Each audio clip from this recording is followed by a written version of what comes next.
We have a lot of things that we want to share with you, and today's message is just one of them.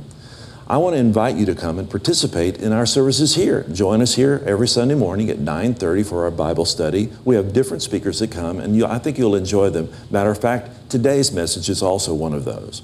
I have a special message for you each and every Sunday morning at 10:30 right here at Crossroads, which meets at Theater 3, 2800 Ruth Street in Howell, right here in Uptown Dallas.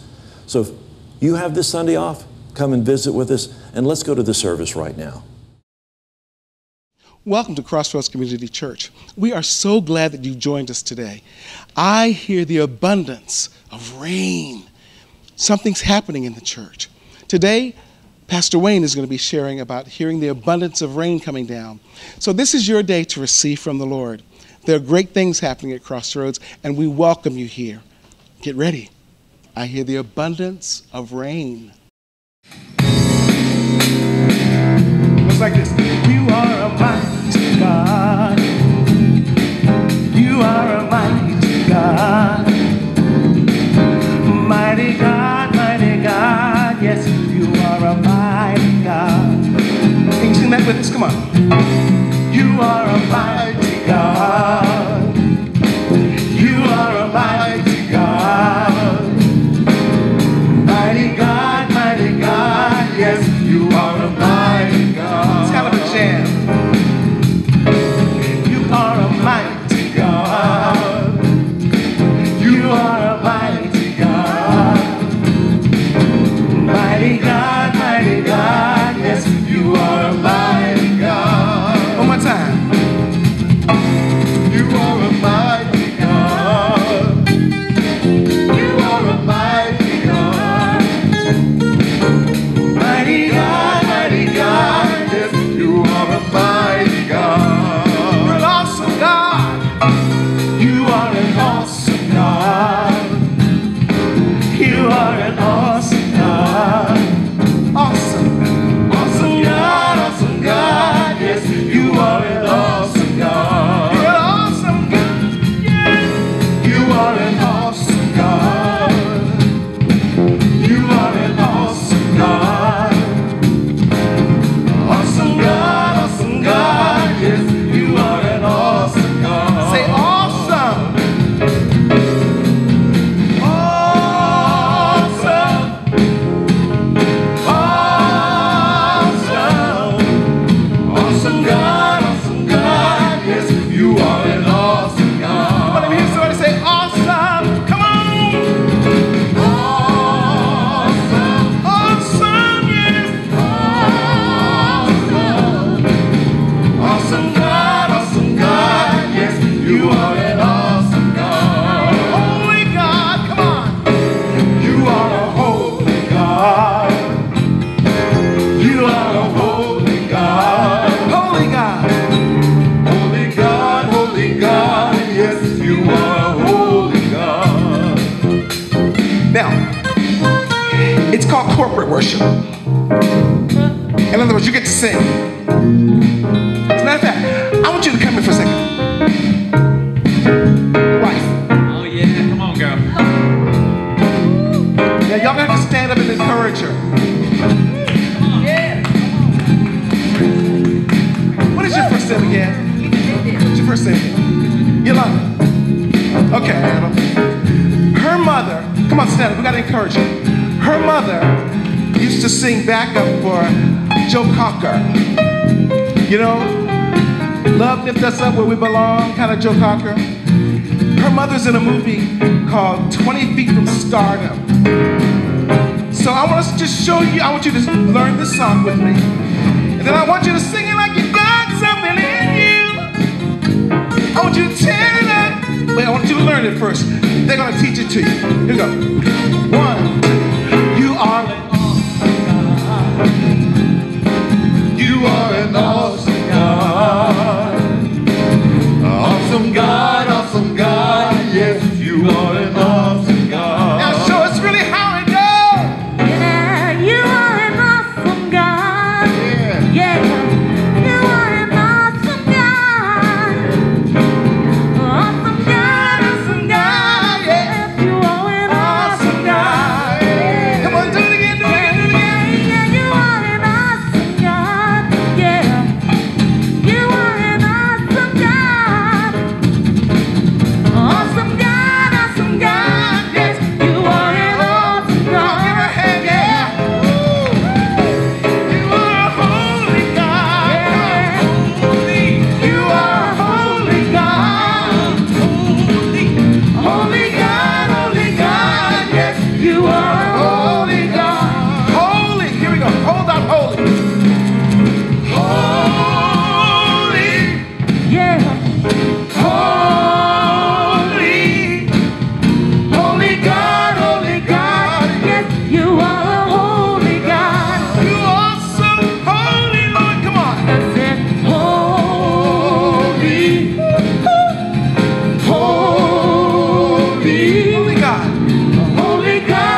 How many of you can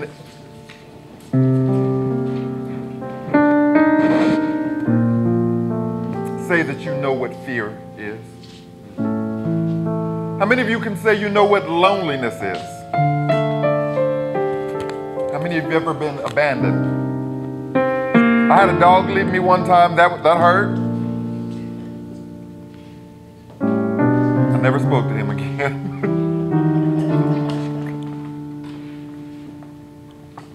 How many of you have had mountaintop experiences in your life? And how many of you have been in valleys?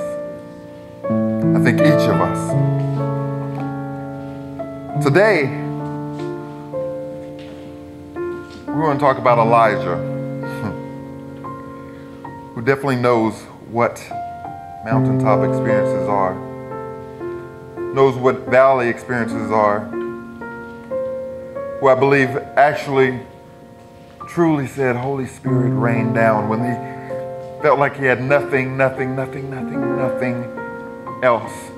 You ever seen one of those movies that it starts at the end and it travels to the beginning and tells you how you got there? It's kind of what we're going to do today. In 1 Kings 19, 1 through 2, it says, Ahab reported to Jezebel everything that Elijah had done, including the massacre of the prophets. Jezebel immediately sent a messenger to Elijah with her threat. The gods will get you for this, and I'll get even with you. By this time tomorrow, you'll be as dead as any one of those prophets. Sometimes things that look good aren't so good, huh? Sometimes even the most beautiful things in your life can cause you to feel that fear, that pain, that rejection. When Elijah saw how things were, he ran for dear life to Beersheba, far in the south of Judah. He left his young servant there and then went on into the desert another day's journey. He came to a lone broom bush and collapsed in its shade, wanting in the worst way to be done with it all. To just die. If we're honest with ourselves, have we ever been there? Because I have. Just tired. Enough of this, God. Take my life. I'm ready to join my ancestors in the grave. Exhausted, he fell asleep under the lone broom bush. Now, this broom bush is an interesting tree in that it won't grow in wet climates. It only grows in dry climates. And things have to be really, really harsh and this thing will grow. And then the embers, they would use this tree like to make the fires and stuff, but these embers, the reason they use it, because the embers would last forever and ever and ever. For days, they would keep burning. Suddenly an angel shook him awake and said, get up and eat. He looked around, and to his surprise, right by his head was a loaf of bread and some coals and a jug of water. He ate the meal and went back to sleep. How many times have we ever heard something from God and God said, this is what I want you to do, and you do it, and then you kind of forget? It's like God said, get up and eat. We eat, we get full, we're fat and sassy for a little bit, and then we forget. But that angel shook him awake and he said, you've got to get up. We've got work to do. Angel of God came back, shook him awake again and said, get up and eat some more. You've got a long journey ahead of you. He got up and ate, drank his fill, and set out. Nourished by that meal, it carried him 40 days and 40 nights, all the way to the mountain of God, to Horeb. When he got there, he crawled into a cave and did what? He went to sleep. Why are these people sleeping all the time? I think about those in the Garden of Gethsemane. They just slept. Wake up. But we as servants of God get tired. And I believe that God knows that we get tired. So he goes into this cave, and I wish I could show you what I saw, but it didn't come out well for this. This cave was not an easy journey because the cave was like in the middle of a mountain. And so not only did he have to do the whole journey there, but then he had to climb this mountain to get to where this cave is. So maybe he was justly tired and just needed to go to sleep. Then the word of God came to him and said, so Elijah, what are you doing here?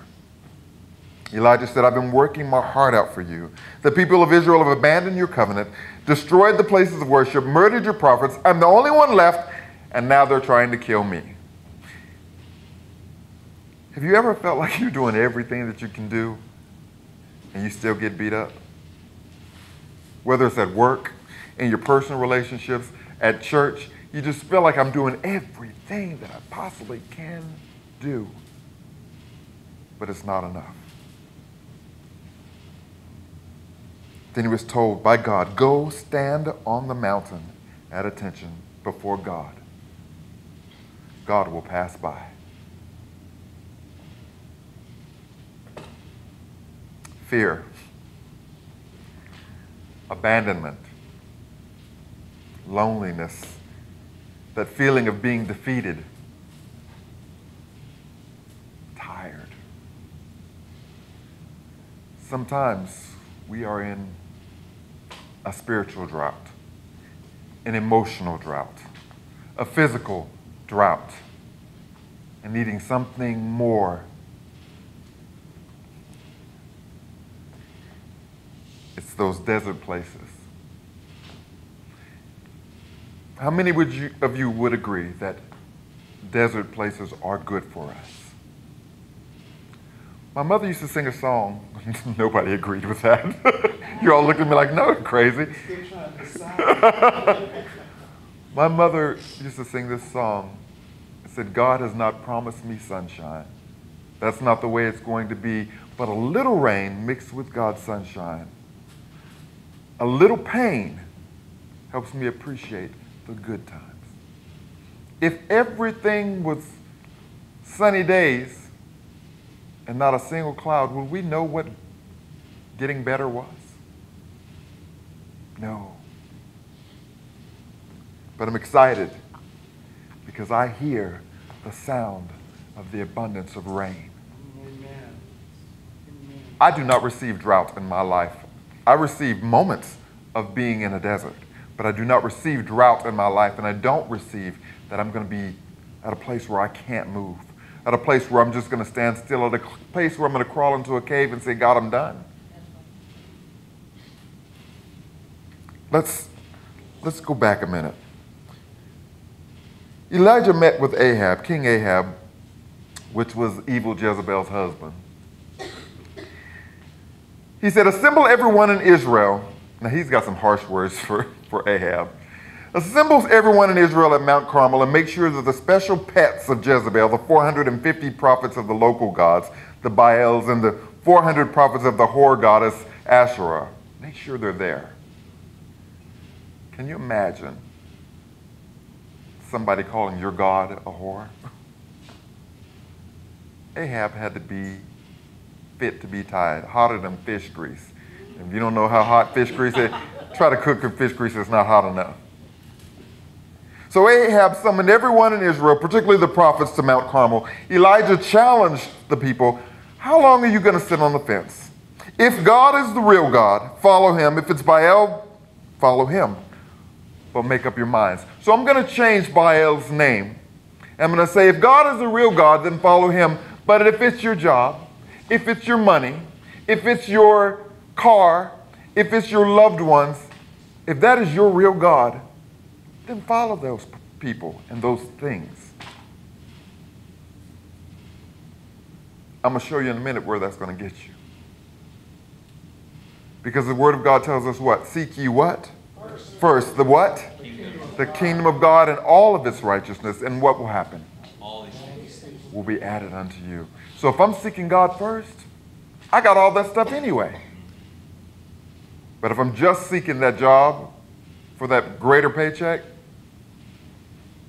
I might have a job and a greater paycheck, but I'm going home alone, sad, hungry for something. Then Elijah said, I'm the only prophet of God left in Israel, and there are 450 prophets of Baal. Let the Baal prophets bring up 2 oxen.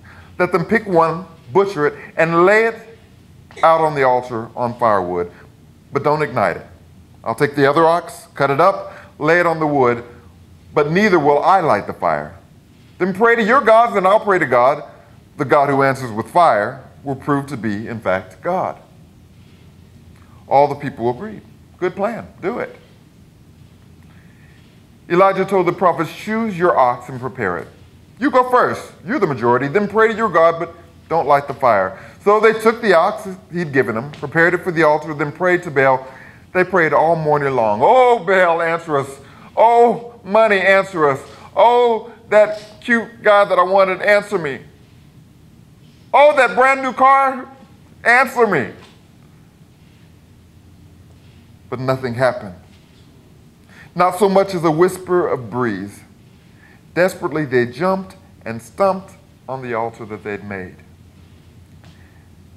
I had to put the little cartoon in here because it just looks ridiculous. I'm done. By noon, Elijah had started making fun of them, taunting. Call it a little louder. He is God after all. Maybe he's off meditating somewhere or other. Or maybe he's gotten involved in a project, or maybe he's on vacation. You don't suppose he's overslept, do you? Needs to be woken up. Elijah was really kind of get their goat there. They prayed louder and louder, cutting themselves with swords and knives, the ritual common to them, until they were covered with blood. I'm so glad I don't have a God that requires that of me. That's right. That's right. This went on until well past noon. They used every religious trick and strategy they knew to make something happen on the altar, but nothing happened, not so much as a whisper. Nothing. Crickets. Can you just hear them? Waiting for something to happen. Nothing. Then Elijah told the people, enough of that, it's my turn. Gather around. They gathered and he put the altar back together. Right now it's in ruins. Remember, they'd stumped and they jumped and they did everything they could. Probably had blood all over it, and it wasn't from the sacrifice. Elijah took 12 stones, one for each of the tribes of Jacob, the same Jacob to whom God had said, from now on, your name is Israel. Do you remember that prophecy? When Jacob said, he wrestled with that angel, and he wrestled with him, and he wrestled with him, and he got a hold of him. He said, I'm not going to let you go until you bless me. How many of us need to go to God and say, I'm not going to let you go until you bless me? God, I refuse. I'm going to stay on my knees until you bless me. He built the stones into the altar in honor of God. Then Elijah dug a fairly wide trench around the altar. He laid firewood on the altar, cut up the ox, put it on the wood, and said, fill 4 buckets with water and drench both the ox and the firewood. See, Elijah's funny. Not only is he going to outdo him, drench it. You ever try to light wet firewood? Everything's wet. 4 buckets of water. Then he said, do it again. 4 more buckets of water. Do it a 3rd time. 12 buckets of water. The altar was drenched and the trench was filled with water. When it was time for the sacrifice to be offered, Elijah the prophet came up and prayed, O God, God of Abraham, Isaac, and Israel, make it known right now that you are God in Israel, that I am your servant, and that I'm doing what I'm doing under your orders. Answer me, God. Oh, answer me and reveal to this people that you are God, the true God, and that you're giving these people another chance at repentance.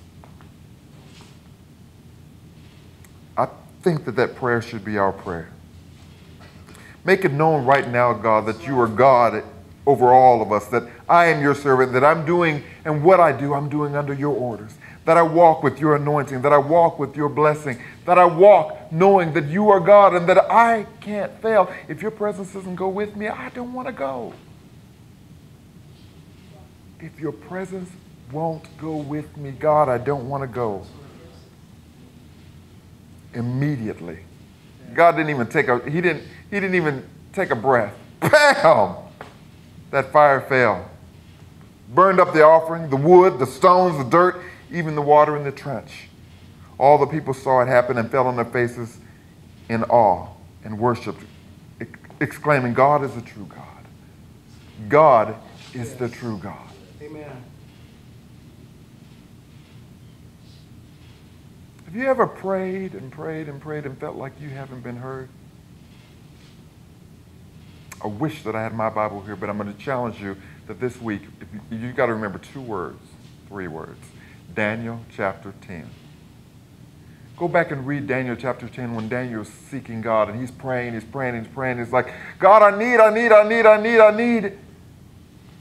God said to Daniel, from the moment you set your lips to start saying anything, I started moving heaven and hell to make things work for you.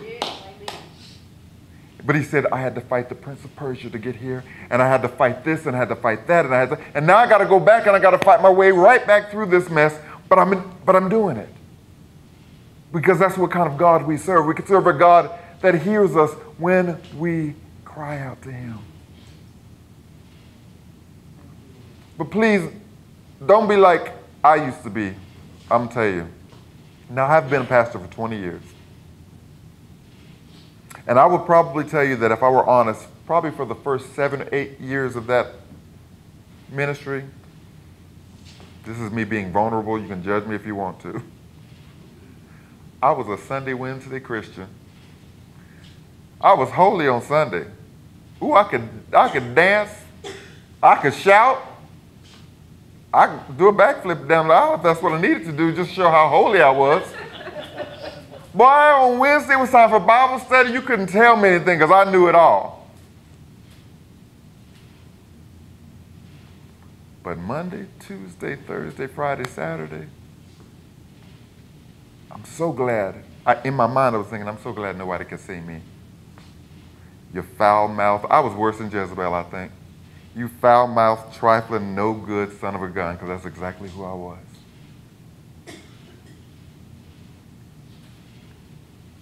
Until one day, I will never forget, I was in church. We had this evangelist come through, and she looked at me and she said, I was sitting right there in the front with the rest of the pastors. And she said, come here. Now, one thing that you don't want to ever be called out, I don't want to be called out by a guest preacher because they're fixing to really do something to you. She said, come here, Marvin, let me use you. Now, if you've ever been to one of these Pentecostal charismatic churches, don't let me push you down because that's what they did to me. She was praying, and now she's got her hand right here. Put your hand on my head. I'm looking through her fingers like, who is watching me? Because I just don't want to be this holy. It's hard to be holy and cute on the floor, right? So I didn't want to be that. She was like, so I set my feet like this. And then she looked, she said, oh, you going to resist God? And I said, yes. She said, and she never touched me. It was like I looked at myself. I was on the floor. Wow. And then she got down on her knees like this in my face, and she said, it's time to stop playing with God. Oh my. That was at a night service. That happened probably about 8 o'clock. It was 2:30 in the morning before I got off that floor. But by the time I got off that floor, I was so empty and I had lost everything. And I just said, God, if your spirit won't go with me, I don't want to go. Sometimes it takes those broken moments and those broken times and those times where you can really, really face yourself before God will say, let me speak to you.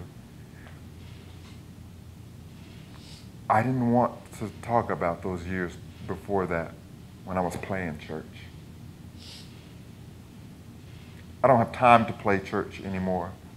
I want to be me. I want to be transparent.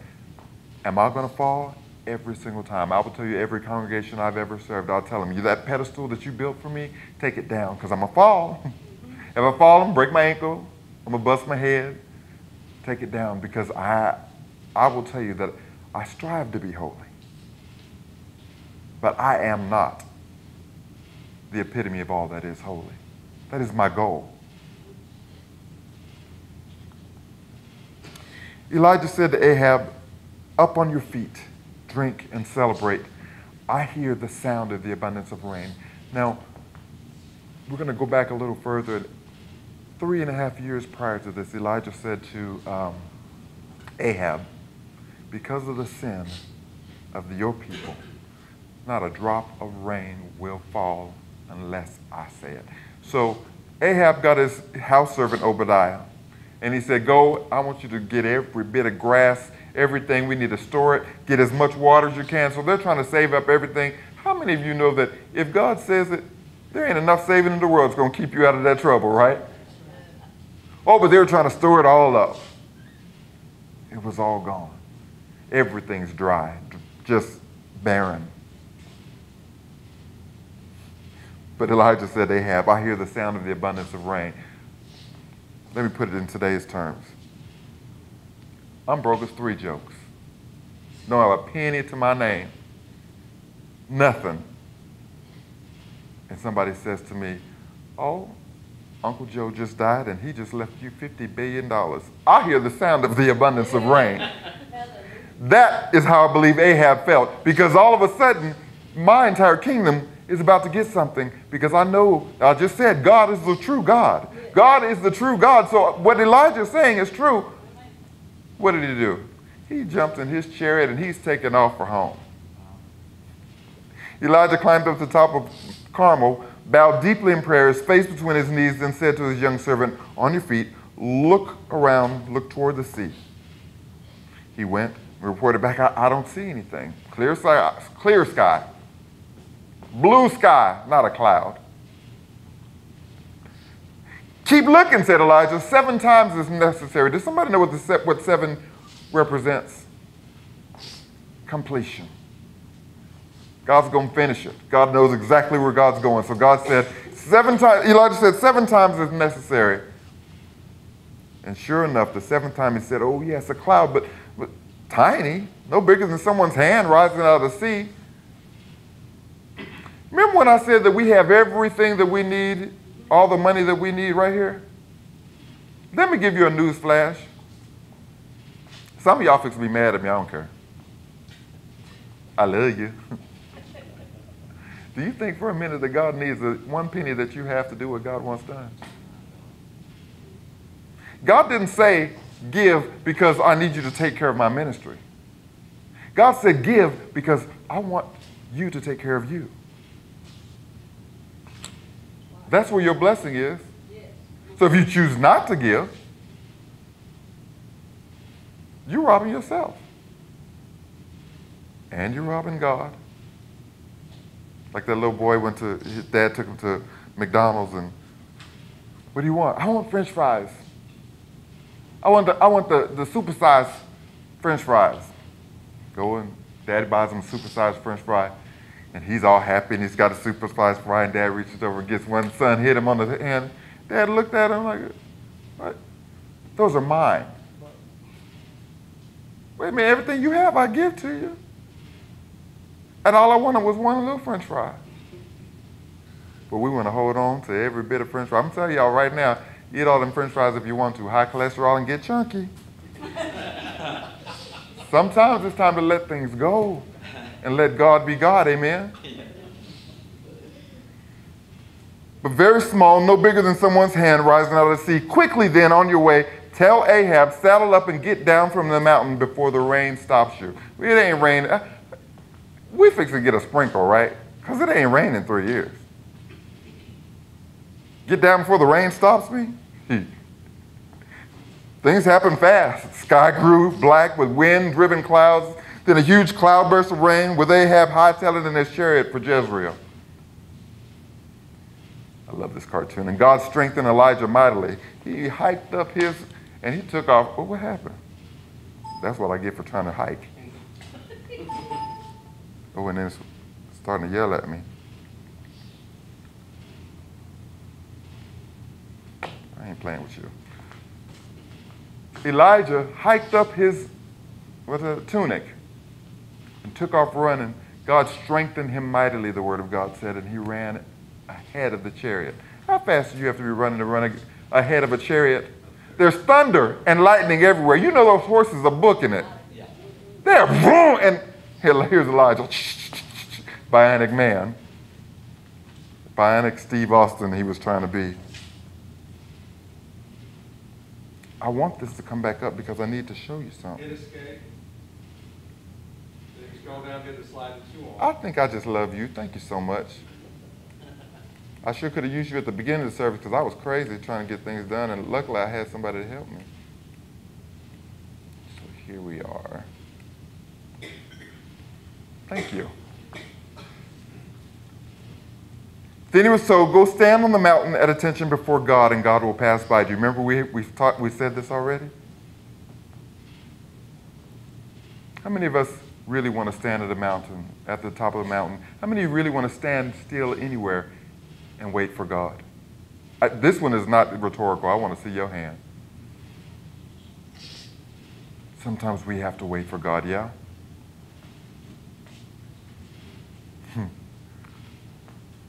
But does God always act when we want God to act? Does God always move the way we want God to move? Sometimes we get a little angry at God because we want it right now, like that impetulant child. A hurricane wind ripped through the mountains and shattered the rocks before God, but wasn't to be found in the wind. What kind of wind would that have to be to shatter rocks? Now, surely God is in that. God is in that storm, right? After the wind, an earthquake, but God wasn't in the earthquake. After the earthquake, the fire. God wasn't in the fire. Sometimes we just are too loud. I'm going to talk real quiet for a minute, so if you have to lean forward to hear me, can you hear me? Sometimes we are way too loud trying to get results from God. Sometimes we try way too much trying to do the wrong things for the right purpose. Sometimes we try too hard, and God's just saying, let me be God.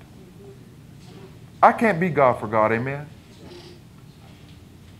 And after the fire, a gentle and quiet whisper. I used to work when I was the senior pastor at First Lutheran Church in Omaha, Nebraska. I would go and work with people who were 3 times a week. I worked for a group called Mosaic, working with people with developmental disabilities. Now, if you've ever worked with someone with developmental disabilities, this place enriched my life so much because I learned so much. If there's a behavior, you have to find out what the behavior is about before you can absolutely solve it. But have you ever, most of us have, if not all of us, you ever been standing face to face with somebody and it's a screaming match and they're screaming in your face?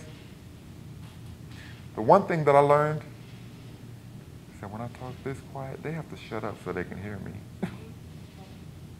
I used to do that with my kids all the time. But Dad. Fernando, I said no. What? I said no. What? I said no. I didn't start screaming, but I wanted to. Sometimes we have to be quiet in order to hear God. God's not going to always come in that wind, in that earthquake, in that fire. Sometimes we just have to, what does the scripture say? Be still and what? And know that I am God.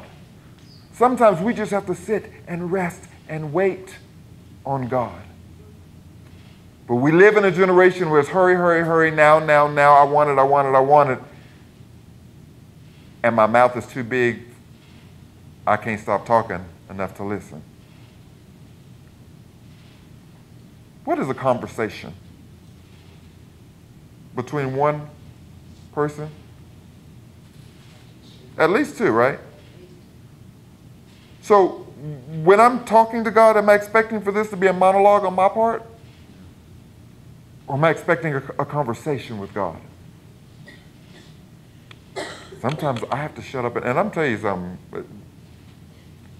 My mama said, for you English people out there, my mama said, if you was a little black girl, we'd have called you loquacious. I had to go look that up. It means talkative.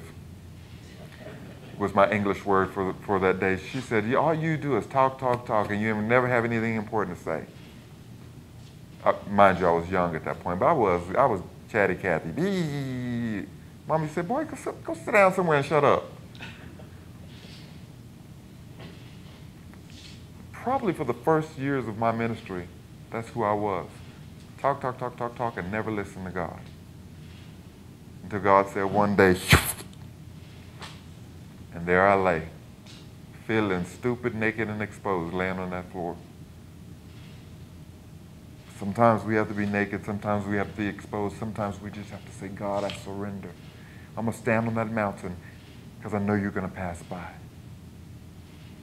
It may not be in that fire. It may not be in that earthquake. It may not be in that storm. But God, help me to channel it enough just to listen.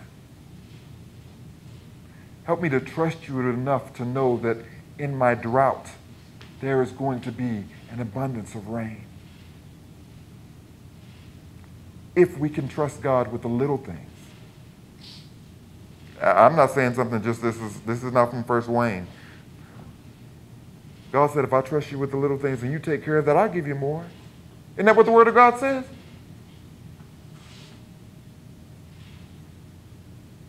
Stand on your mountain today.